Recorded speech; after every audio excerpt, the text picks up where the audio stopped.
Welcome back to Shane and me. Banishing a ghost.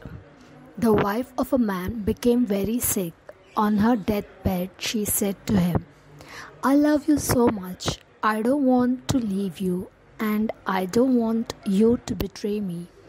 Promise that you will not see any other women once I die, or I will come back to haunt you.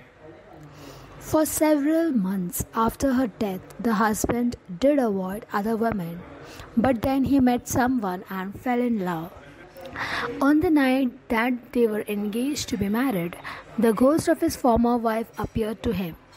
She blamed him for not keeping the promise, and every night thereafter she returned to taunt him. The ghost would remind him of everything that transpired between him and his fiancée that day, even to the point of repeating word for word their conversations. It upset him so badly that he couldn't sleep at all. Desperate, he sought the advice of a Zen master who lived near the village. This is a very clever ghost, the master said upon hearing the man's story. It is, replied the man. She remembers every detail of what I say and do. It knows everything, the master smiled. You should admire such a ghost. But I will tell you what to do the next time you see it. That night the ghost returned. The man responded just as the master had advised. You are such a wise ghost, the man said.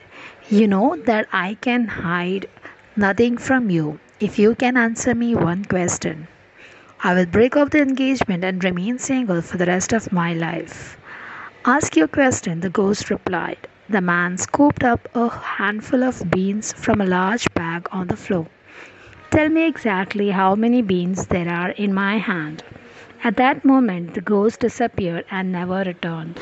The ghost is actually a part of the man, so it couldn't know anything that the man himself didn't know. The ghost comes from the man's own mind. He created it. It is his own guilt that came back to haunt him. The reason something haunts us is because we keep our attention on it. When we move on beyond it, it will disappear.